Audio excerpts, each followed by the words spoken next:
세상에서는 너희가 환난을 당하나 담대하라. 내가 세상을 이기었노라. 예수님께서 이렇게 말씀을 하실 때는 이제 마지막 십자가를 지기 전날이었습니다. 그래서 상당히 애절하고도 사실은 정말 심각한 그러한 시간이었던 것이죠. 그때 예수님께서 제자들을 바라보면서 너희가 환난을 당하겠지만 담대하라, 이렇게 말씀을 하시게 된 겁니다. 그러니까 이 예수님께서는 제자들의 앞길이 훤히 보이게 된 것입니다. 예수님이 잡혔을 때 그들이 가져야 될 부담, 또한 두려운 마음, 그리고 성령받고 능력을 받았다 할지라도 그 길이 곧 십자가의 길이었기 때문에 그 제자들의 삶을, 그 앞길을 너무나도 잘 아시고 마치 마지막 한 말씀을 남기듯 너희가 세상에서는 환난을 당하겠지만 담대하라. 그리고 내가 바로 세상을 이기었노라. 이렇게 말씀을 하시기도 했습니다. 예수님의 이 말씀 속에서 우리 모두는 공감하게 될 것이고 그 제자들도 충분히 그 말씀의 뜻을 이해하게 되었을 것입니다. 정말 예수님을 따라서 살았던 3년 동안의 그러한 삶도 만만치 않았던 것이고, 그리고 이 특별하신 분 메시아의 제자로서 살아가기 위해서는 자기들이 목숨까지 바쳐야 될지 모르겠다고 하는 그런 어려움듯한 상상을 충분히 할 수도 있었던 그러한 시기였습니다. 예수님께서 이렇게 지금 절박한 그런 상황에서 그 제자들에게 무엇보다도 필요한 것은 담대함이었기 때문에 마치 마지막 말씀처럼 담대하라, 이렇게 말씀을 하시게 된 겁니다. 이 제자들이 예수님을 3년 동안 따라서 말씀을 듣고 제자로서의 그 준비 과정을 거치고 있지만 마지막 그들이 담대하지 못하다면 결국 그들의 사명을 온전히 완성시킬 수 없는 것입니다.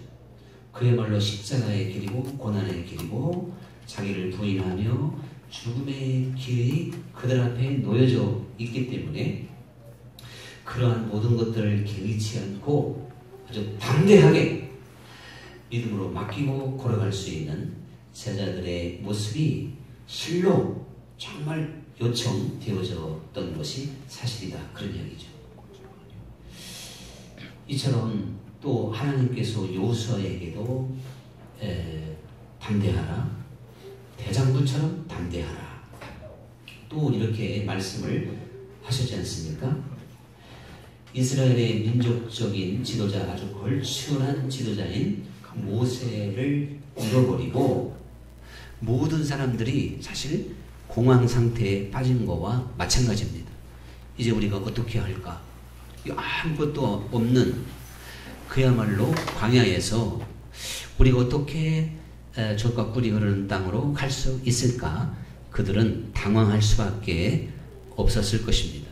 그 중에서도 가장 캄캄하게 생각되었던 사람이 여호수아겠죠. 역시 하나님은 여호수아에게 꼭 필요한 믿음의 덕목, 담대함이 있어야 된다고 하는 것을 강조하셨습니다. 능력받으라는 것도 아니고 다른 어떠한 것을 요구한 것이 아니라 담대하라. 다시 말하노니 너는 대장부처럼 담대하라. 이렇게 아주 강조하고 또 강조하게 되었던 걸 볼 수가 있죠. 사실 그 상황에서 여호수아가 담대하지 못하다면 그 백성은 흐트러질 수밖에 없고 또 우상 숭배에 빠질 수밖에 없을 것입니다. 그 모든 백성 진중 자체가 두려움에 사로잡혀서 그 앞길로 도저히 갈 수 없는 막막한 상황에서 여호수아에게 꼭 필요한 것은 바로 담대함 그 자체였던 걸 볼 수가 있습니다. 이렇게 본다면 같은 인생으로 태어나서 한평생을 살아가는 우리 모든 사람들에게도 사실 주님은 우리에게 꼭 강조하고 싶은 말씀이 있다면 담대하라, 그런 이야기죠. 지나간 시간을 보면 담대하지 못하면 우리는 두려워 떨게 됐고, 또한 우리가 어두움에 잡히게 됐고, 신앙생활에 승리가 할 수 없고, 또한 우리는 믿음 자체가 흔들리고 사람의 생각에 빠져서 뒷걸음질 칠 수밖에 없었다는 것을 여러분의 삶을 통해서도 분명히 헤아려 볼 수가 있을 것입니다. 그렇기 때문에 주님께서는 우리들에게 담대함을 얼마나 요구하고 있는지 모릅니다. 제가 종종 말씀드리지만 사실 예수님께서 우리들에게 그 담대함을 요구하는 차원은 상상을 초월합니다. 어떻게 그렇게 할 수가 있을까? 참 이해가 안 되는 대목이 너무나도 많습니다. 예수님의 제자들이 갈릴리 바다에서, 그것도 밤에 막 폭풍이 몰아쳐서 그 배가 다 뒤집어지게 생겼는데 그건 꼼짝없이 죽을 수밖에 없는 그 아슬아슬한 순간, 참 바다라 하면 백전노장과 같은 제자들도 겁에 질려서 떨 수밖에 없는 죽음 앞에 누가 힘쓸 수 있겠어요. 그 제자들의 상황과 그들의 그 상태를 누구보다도 예수님은 잘 아셨는데 왜 두려워하느냐? 믿음이 없는 자들아. 두려워했던 그 자체를 책망하셨던 걸 보게 됩니다. 만약에 여러분과 제가 어떤 상황이든지 사람의 말로는 이 정도면 두려워할 수 있을 거다, 이 정도면 주님이 이해하실 수 있으시겠지, 이렇게 기가 막히게 정말 사면 초가에 놓여진 그런 상황 가운데 있는 분이 있는지 모르겠습니다. 그러나 만약에 우리가 그 상황 가운데 있다 할지라도 두려워한다면, 지금 떨고 있다면, 담대하지 못하다면 책망받는 겁니다. 이것이 성경이잖아요. 저는 지금 평생에 예수님의 제자들이 그 갈릴리 바다에서 폭풍 앞에 금방 죽을 것 같은 그 정도의 위기 상황은 만난 바가 없는 것 같습니다. 그런데도 그 상황에서 두려워하면 믿음 없다고 심하게도 책망을 받게 되었다는 사실이죠. 정말 주님은 우리에게 얼마나 담대함을 요구하고 있는지 모릅니다. 나사로가 죽어서 나흘이 지났는데 마르다와 마리아에게 두려워하지 말고 믿어라.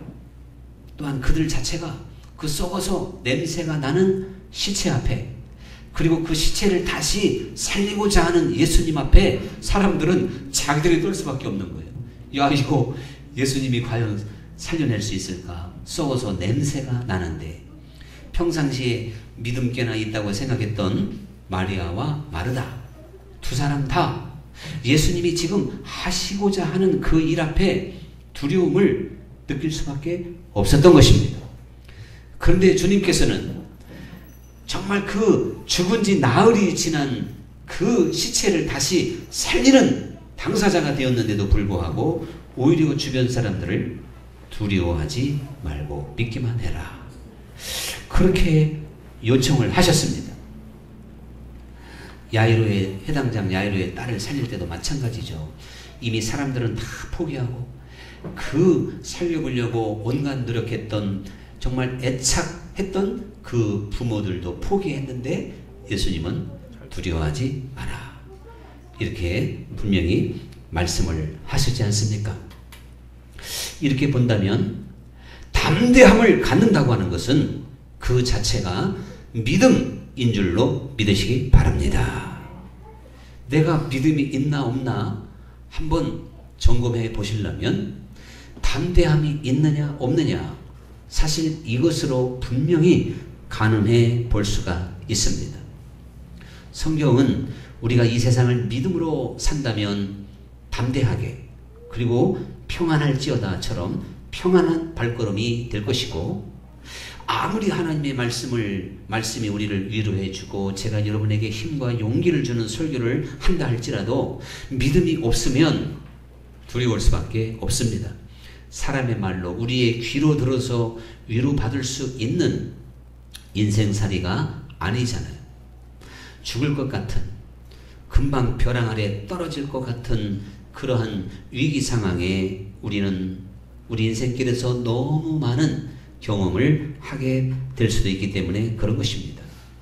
사람의 방법과 사람의 말로 정말 위로가 안 되고 평안함을 얻을 수 없는 그런 환경을 그 누구든지 만나게 되는 게 사실입니다.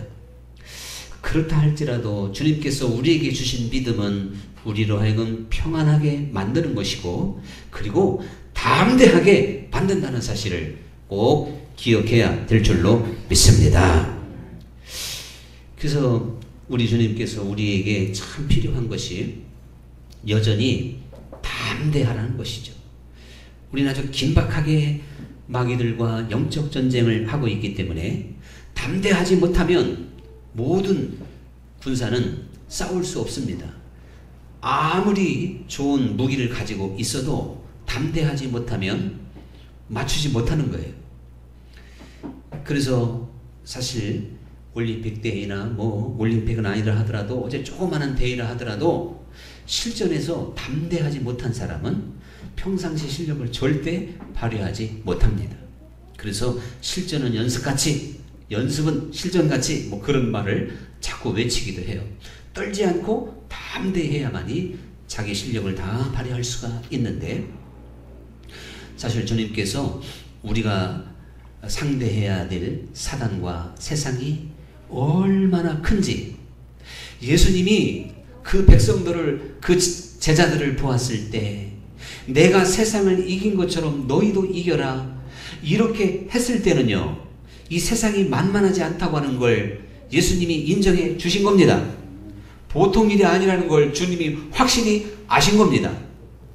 그러면서 믿음이 아니고는 이 세상을 이길 자가 또 누구겠느냐 그런 말씀도 하셔서 예수님이 우리가 맞닥뜨려야 되는 삶의 고통과 아픔과 위험과 우리를 두렵게 하는 모든 문제들을 너무나도 잘 알고 있습니다.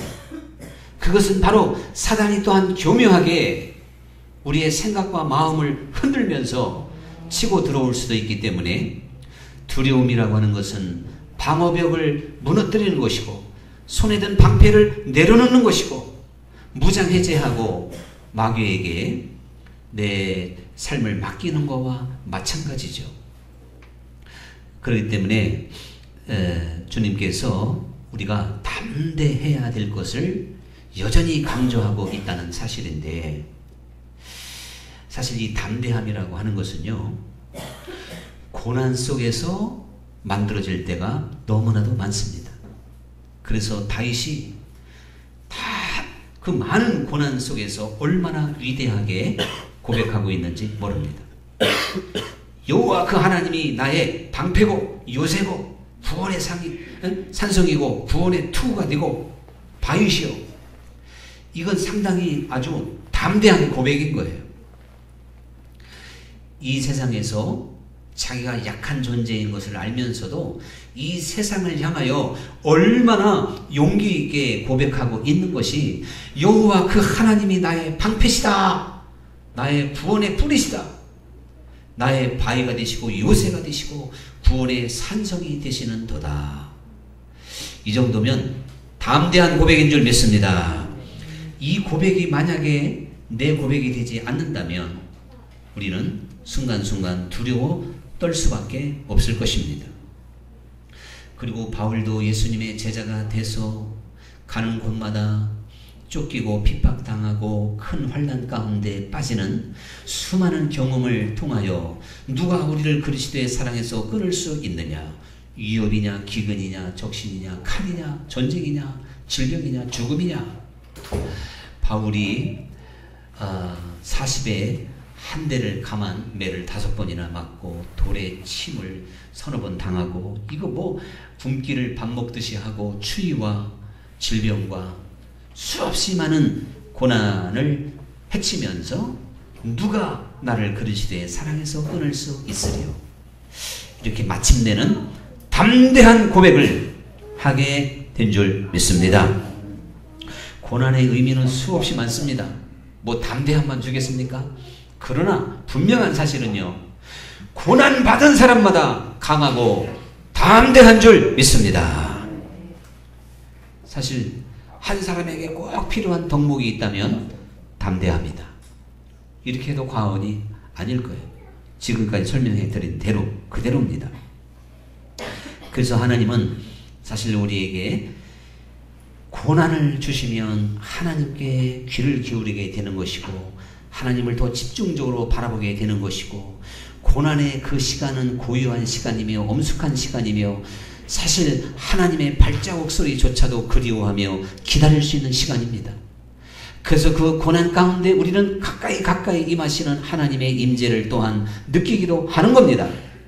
이것이 고난이 주는 위대한 유익 중 또한 축복 중의 하나입니다.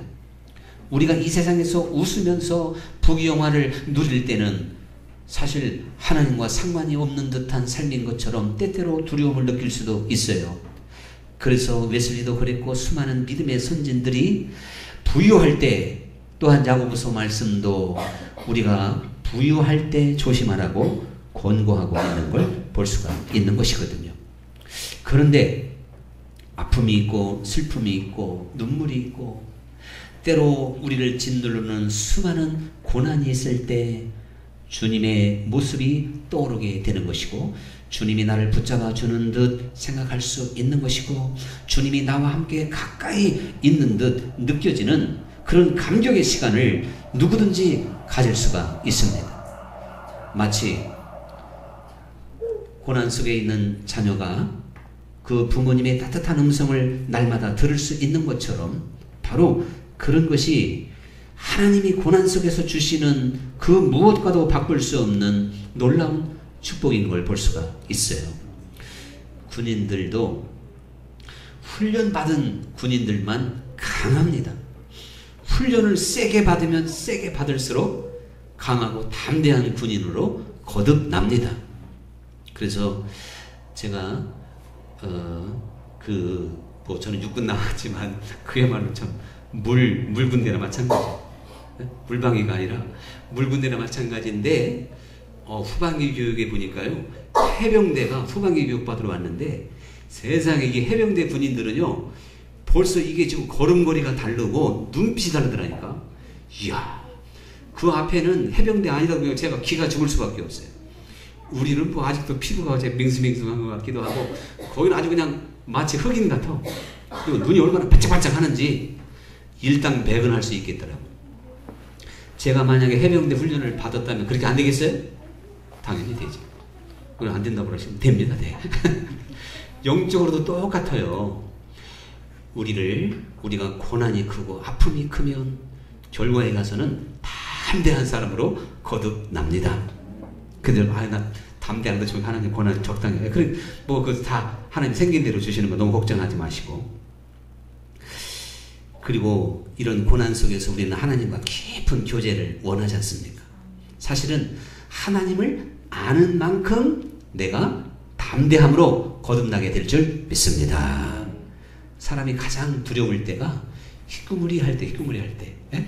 아주 어둡던지 아주 화나면 괜찮은데 저게 사람인가 귀신인가, 전봇대도 꼭 귀신처럼 보일 때, 전봇대도 꼭 사람처럼 보일 때, 이런 때가 참 처녀 귀신도 나오는 것 같고 몽달 귀신도 나오는 것 같고, 이게 그때 전설 따라 삼천리가 그때 만들어지는 거예요. 그런데 아주 깜깜하면 그냥 차라리 안 두려울 수도 있다니까요. 긴가민가 할 때가 두려워요. 우리가 하나님도 알고 세상도 알으니까 두려워지는 거예요. 이거 뭐 솔직히 놀 수도 없고 안 놀 수도 없고 이거 참 힘든 거예요. 그런데 우리가 하나님이 점점 똑똑하게 보일수록 세상 근심과 두려움이 사라지게 되는 것입니다. 주님 안에서는 절대로 두려움이 용납이 안 됩니다. 그분 자체가 빛입니다. 그 빛에 모든 어둠이 물러가듯이 주님께 내가 가까이 가면 갈수록 모든 두려움은 사라지게 되는 것이죠. 그래서 이 담대함을 가진 그리스도인들과 이 담대함을 가졌던 표상인 예수님의 모습이 얼마나 위대한 발걸음이었는지 모릅니다. 예수님이 그 십자가의 죽음을 앞에 두고 얼마나 마음이 사실은 아팠는지 몰라요. 그건 뭐 여러 가지 아픔이죠. 예수님과 육체적인 고통의 두려움보다는 다른 어떠한 아픔이 더 많이 있었을 텐데 결국은 십자가 앞에서도 당당하게 담대하게 나아갈 수 있는 그러한 모습을 우리에게 보여주시게 됐습니다. 성경에는 정말 담대함을 가지고 살았던 수많은 사람들의 이야기라 해도 과언이 아닙니다. 엘리사가 도단성에 있었을 때 그때 아람 군대가 그냥 알다시피 몇 급으로 몇천 명이 이렇게 에워싸잖아요. 그런데 뭐 무기 하나 없는 엘리사는 너무 담대한 거예요. 근데 옆에 있는 몸좀 개하시는 내 주여 어찌하오리까. 여기서 제가 아가 뭐라 그랬죠? 무너지는 소리, 기절하는 소리. 성경에 어디서 나와? 주여 어찌하오리까. 내 주여. 여러분도 정말 나를 삼키려고 에워싼 듯한 아람 군대 앞에 두려워 떨고 지금 고통하고 있는지 모릅니다. 그러나 엘리사는 믿음의 사람이었기 때문에 그 아람 군대를 얼마든지 파쇄하고도 남을 만한 불말과 불병거를 똑똑하게 본 줄로 믿습니다. 그게 왜 엘리사의 이야기냔 말이에요. 지금 우리들의 이야기가 돼야 됩니다. 삶이 결코 만만한 거 아닙니다. 그래서 지금 우리나라가 전 세계에서 자살률 1위입니다. 그리고 많은 사람들이 불확실한 미래 앞에 두려워 떨고 있고 각양 질병으로 시달리고 있습니다. 우리는 믿음 안에서 넉넉히 이런 것들을 이기고 담대하여서 결국은 평안한 삶을 살아가게 될 줄로 믿습니다. 아브라함이 16세쯤 된 이삭을 바쳤다. 이게 성경에 가장 담대한 사건이에요, 사실은. 그리고 자기가 직접 자식을 죽여야 되는데 이거 얼마나 담대하면 그렇게 할 수 있었을까요? 그런데 그렇게 할 수 있었던 아브라함은 75세에 약속한 이삭을 줬으면 못합니다. 근데 100세에 25년 동안 연단과 고난 속에서 그리고 모든 가능성이 끊어진 그 상태에서 진짜 약속하신 대로 이삭을 주시니까 아브라함이 놀라운 믿음의 사람이 된 것이거든요. 아브라함은 누구보다도 하나님을 잘 알게 된 것입니다. 죽어도 살 것을 믿었습니다. 하나님이 100세에도 줬는데 내가 죽인다 하들 다시 못 살리겠느냐? 다시 살리려고 하니까 나한테 죽여보라고 하겠지. 이게 아브라함의 믿음이었던 거예요. 이 얼마나 담대합니까? 남의 자식은 대충 죽일 수도 있을지 몰라. 자기 자식을 죽여요. 이거는 상상을 초월하는 것이죠. 정말 담대한 것입니다. 그런데 믿음의 세계에서는 그 죽음, 가장 사랑하는 자의 죽음도 하나님 앞에서 확신할 수 있는 거예요. 내 아들은 절대 영원히 죽지 않는다고 하는 것을 믿을 수가 있었던 것입니다. 여러분, 실제로 가까이 이 웨슬리도 참 도전을 많이 받았거든요. 다시 영국으로 선교 사역을 실패하고 돌아올 때 그 배가 태풍에 의해서 막 뒤집어지려고 그러는데 그 알메니안 계통의 그 알메니아 아니라 저기 뭡니까 한참 숨어요. 하여튼 그 교인들이 모라비안 교도들이 전혀 두려워하지 않고 태평하게 찬송을 부르고 이게 놀랍게도 어린 아이들까지 그러고 있는 거예요. 그때 웨슬리는 도대체 내가 믿음이 있는 거냐 없는 거냐. 자, 우리 한번 상상을 해봅시다. 우리도 저 바다는 그만두고 저 한강 유람선을 띄고 말이죠. 유람선에서 참 여유있게 우리 교우들끼리 한번 세월 좋게 여행 한번 했다 그래봐요. 그런 세월이 있을지 모르겠지만 근데 이게 갑자기 배가 구멍이 나가지고 한강 보판에서 지금 막 내려앉을 때 세월호 사건이 막 상상될 때 그때 두려워할 건가 주님께 맡기면서 차분할 것인가? 만약에 차분하다면 사실은 다 살 수 있는 길이 있어요. 질서정연하게. 근데 두려워서 우왕좌왕하면 다 죽는 거 아닙니까? 이 세상 이치도 그렇지만 실제 내 삶 속에서 그런 일이 벌어졌을 때 내가 담대할 수가 있어야 되는 거예요. 그래야 십자가를 지는 것이죠.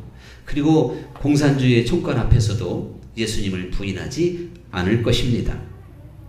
여러분, 두려움 자체는 믿음 그 자체라고 그랬습니다. 계시록 21장에 보면 정말 충격적인 이야기가 나오는데 두려워하는 자들은 불못에 들어간다는 거예요. 왜 그렇게 됐을까요? 믿음이 없다는 뜻입니다. 그러니 우리가 주님을 얼마나 가까이 해야 되는지, 우리의 믿음을 어떻게 깨워야 되는지를 확실하게 알아야 되는 거예요. 저는 이것을 문맥적으로, 문자적으로 그렇게 그냥 그대로 해석하는 사람 중에 한 사람입니다. 많지 않을 거예요. 이렇게 저렇게 해석하며 피해 갈 겁니다. 그러나 만약에 이 말씀을 피해 간다면 말씀을 가감하는 것이고, 영적 세계를 모르고 살아계신 하나님이 그 인격 자체와 생명으로 우리 안에 내주하셔서 나와 더불어 먹고 마시며 마치 어린아이가 부모의 품속에서 모든 공포로부터 벗어나고 평안함을 누릴 수 있는 저 하늘의 평안과 믿음이 담고 있는 담대함 자체를 모르기 때문에 세상에서 두려움을 갖는 겁니다. 하나님이 내가 믿음이 있는지 없는지를 시험하기 위하여 내가 두려워할 수밖에 없는 문제를 순간순간 사실 가져다 주겠죠. 계속 시험하시는 하나님이세요. 사실 우리가 내 생명을 담보로 그 내 운명을 좌지우지하는 큰 문제 앞에 보통 사람은 두려워할 것입니다. 그러나 죽어도 살겠고 라는 말씀 그대로 누구든지 먹고 마시며 생명을 가지고 이 세상을 살아가는데 도대체 무엇이 우리를 낙심시킬 것이며 무엇이 우리를 두렵게 한다는 것인가? 두렵게 하는 그것이 그 사람의 주인이요, 그 사람을 지금 지배하고 있는 겁니다. 오직 그리스도만이 나를 지배하게 되는 것이고 주님이 나의 주인이 되심을 우리는 믿습니다. 주님 안에서는 능히 하지 못할 일이 없습니다. 불가능이 없습니다. 이 말은 모든 두려움을 내어 쫓을 수 있다는 사실이에요. 그래서 계시록에 보면 두려워하는 자들을 가리켜 우상 숭배자, 또한 점술가, 살인자, 간음하는 사람 이렇게 동일시 놨어요. 이거를 몇 가지를 열거했는데 두려워하는 자가 불못에 간다고 직접 표현한 게 아니라 두려워하는 자들과 살인자들과 우상 숭배자들과 점술가들과 간음하는 자들과 이 모두가 다 불못에 들어간다. 이렇게 말씀하고 있다는 사실이에요. 그러면 여러분이 살인하고 천국 갈 수 있냐? 회개 못하면 못 가는 거죠. 간음하면 천국 갈 수 있나? 회개하지 않으면 못 가는 거죠. 또한 우리가 우상 숭배하고 천국 갈 수 있나? 회개하지 않으면 못 가는 거죠. 두려워하면서 천국 못 간다는 얘기랑 똑같이 해석할 수가 있어야 하잖아요. 그대로 받아들여야 됩니다. 이런 데서 가감하면 안 되는 거예요. 그래야 내 믿음의 현주소를 파악할 수 있고 내가 정말 정신을 바싹 차리며 깨어나는 축복을 받게 될 것입니다. 그리고 그 살아서 정말 이전에는 육신의 몸을 입고 오셨던 그 예수님이 이제는 영으로, 즉 성령으로 보혜사, 우리를 도와주고 우리를 지켜주고 우리를 붙잡아주는 그 놀라우신 분으로 오셔서 육신으로 오셨을 때는 그저 나사렛 마을, 갈릴리 호수, 제한된 공간에서만 움직이셨지만 예수님은 내가 저 하늘로 올라가는 것이 오히려 너희에게 유익이라 하는 것처럼 누구든지 모든 그리스도인들 마음에 오셔서 나와 함께 염려해 주시고 나보다 더 염려하시고 나를 붙잡아 주시고 사랑하시는 그 주님인데 그 예수님을 믿으면서 두려워한다면 왜 그게 믿음이냔 말이에요. 뭐 간단하잖아요. 여러분, 주여 주여 하는 믿음 우리 갖지 않도록 할 수 있기를 간절히 축원합니다. 산 믿음, 아들의 믿음이에요. 종의 믿음은 이걸 모르는 거예요. 주인의 발걸음을 주인이 어디 있는지도 모르는 게 종입니다. 그러나 아들의 믿음은, 즉 깨어있는 믿음은 주인이 어디 계신지를 알고 주인의 깊은 뜻까지 통달한다 그랬어요. 주인이 모든 것을 다 알려줍니다. 종에게는 알려주지 않지만 오늘 우리의 믿음이 두려움에 빠지는 것은 사실 종의 믿음인 거예요. 예수님 말씀에 내가 너희를 종이라 하지 아니하고 이제는 친구라 하리라. 그래서 웨슬리의 설교 가운데도 종의 믿음이냐 친구의 믿음이냐 이걸 가지고 강력하게 설교한 바도 있습니다. 오늘 이 주제에 맞추어서 저는 결론적으로 말씀드린다면 여러분의 삶이 위기만발하고 참으로 답답한 문제가 많다는 걸 하나님도 잘 알고 저도 알만합니다. 그러나 내가 어떠한 상황 가운데 놓여져 있든지 주님 안에서 이기고 또 이기는 자가 되어야 되는데 그게 바로 담대함으로 평안함 가운데 이겨나가야 된다는 것입니다.